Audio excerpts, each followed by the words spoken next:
በቅድሚያም አርዕስተ ዜናዎችን እናሰማችሁ። አሜሪካና እስራኤል በኢራን ላይ የከፈቱት ጥቃት ስድስተኛ ቀኑ አስቆጥሯል። በስድስተኛ ቀኑ ማለትም ዛሬ በቴህራንና በሌሎች የኢራን ከተሞች ውስጥ ከባድ ፍንዳታዎች ሲሰሙ፣ በአጸፋው ደግሞ ከኢራን በኩል ከፍተኛ መጠን ያላቸው ሚሳኤሎች በእስራኤል ላይ መተኮሳቸውን የኢራን የጦር ሰራዊት አስታወቀ።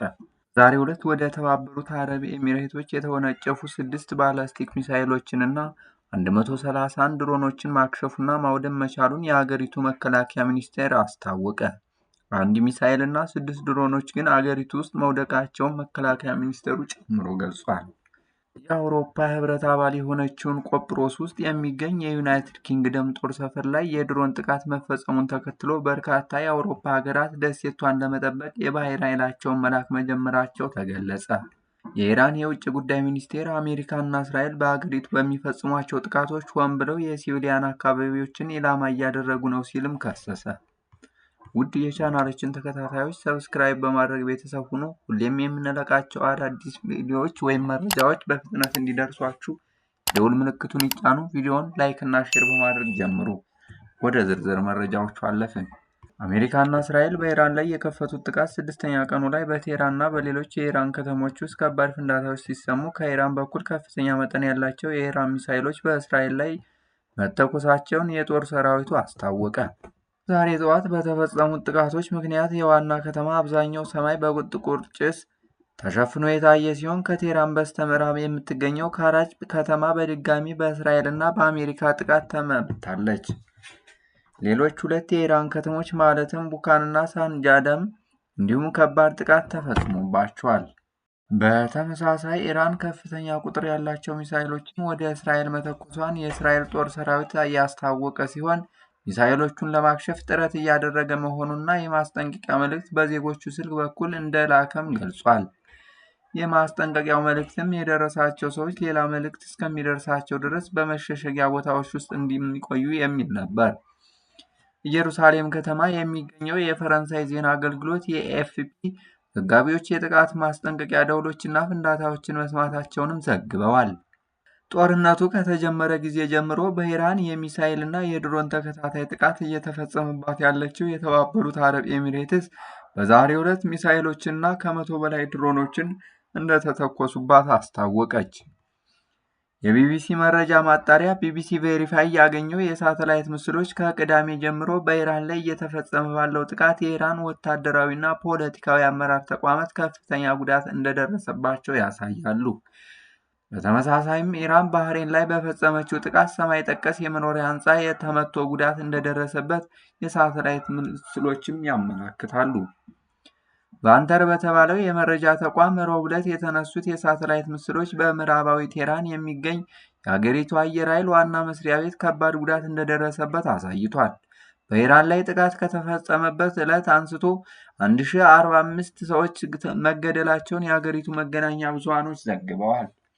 ከእነዚህም መካከል በአንድ የሴቶች ትምህርት ቤት ላይ በመጀመሪያው ዕለት በተፈጸመው ጥቃት ከፍተኛ ቁጥር ያላቸው ሰዎች መገደላቸውንም ተናግረዋል።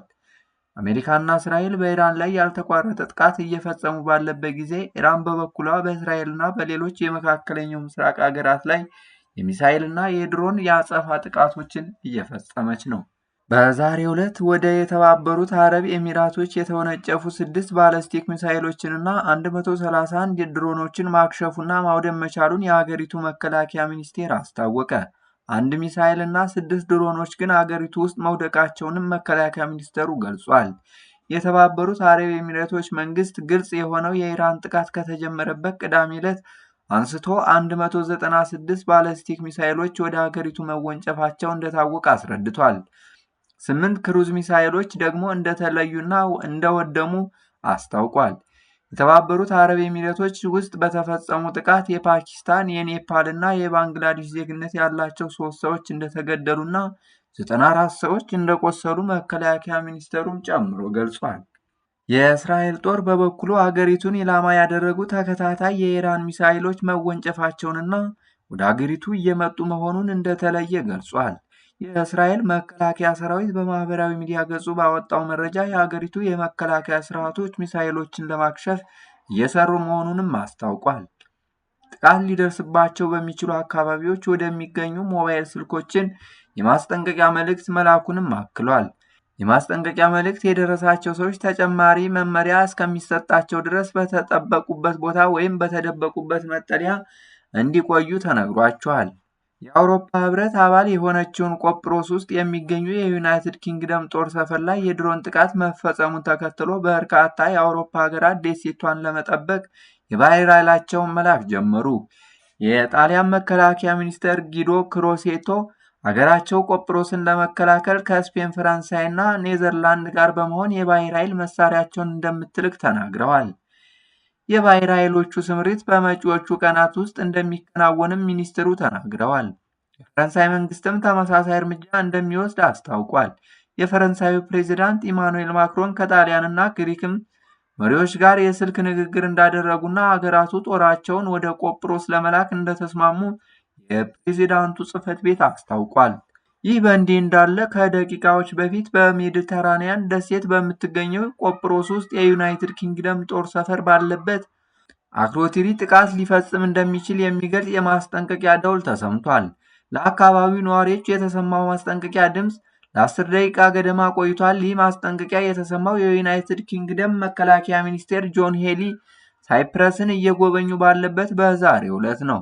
የሀገሪቱ መንግስት ኋላ ላይ በሰጠው ማብራሪያ አንድ ቁስን በተመለከተ የደረሰውን መረጃ እየመረመረ እንደነበርም ገልጿል።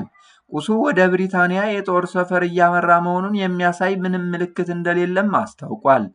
የዩናይትድ ኪንግደም ጦር ሰፈር የሚገኝበት ይህ ስፍራ እሁድ ዕለት የድሮን ጥቃት ተፈጽሞበትም ነበር። የኢራን የውጭ ጉዳይ ሚኒስቴር የአሜሪካና እስራኤል በሀገሪቱ በሚፈጽሟቸው ጥቃቶች ሆን ብለው የሲቪሊያንን አካባቢዎች ኢላማ እያደረጉ ነው ሲልም ከሰሰ። የሚኒስቴሩ ቃል አቀባይ ኢስማኤል ባቃይ በኤክስ ገጻቸው ባሰፈሩት ጽሑፍ የሚፈጽሙት ጥቃቶች ተጽዕኗቸው በዓለም አቀፉ ገበያ እየተሰማ የኤነርጂ ዋጋን እየጨመሩ የገንዘቦችን ተመን እያናጉ እንደሆነ ገልጸዋል። በዓለም ዙሪያ ያሉ መደበኛ ሰዎችን የመግዛት አቅም እያዳከሙ መሆኑንም አንስተዋል። ለእኛ ለኢራናውያን ግን ጉዳቱ ሊለካ በማይችል ደረጃ ከፍተኛ ነውም ብለዋል። የውጭ ጉዳይ ሚኒስቴሩ ቃል አቀባዩ ወራሪዎቹ ሆን ብለው የሲቪል አካባቢዎችን እንዲሁም ማድረስ የሚቻለው ከፍተኛ ስቃይና የህይወት መጥፋት መፈጸም የሚችሉበት ማንኛውንም ቦታ ኢላማ በማድረጋቸው ህዝባችን በጭካኔ እየተገደለ ነው ሲሉም ከሰዋል። የአሜሪካ ፕሬዚዳንት ዶናልድ ትራምፕ ኢራን ላይ በተከፈተው ዘመቻ የሀገሪቱን የባለስቲክ ሚሳይል አቅምና የኒውክለር መሳሪያ የመገንባት ችሎታ ለማውደም እንደሚፈልጉ ገልጸዋል።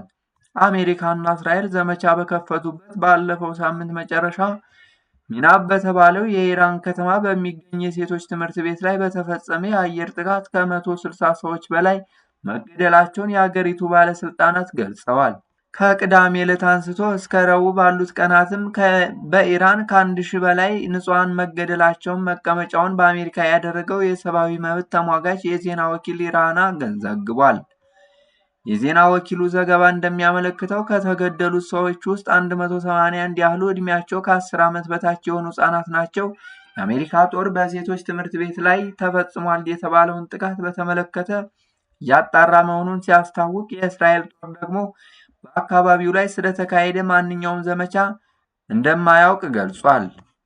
ውድ ተመልካቾቻችን ለሰዓቱ ይዘንላችሁ የመጣናቸው መረጃዎች እነዚህን ይመስሉ ነበር። በቀጣይ በሌላ መረጃ እስከምንገናኝ መልካም ጊዜ ተመኘን።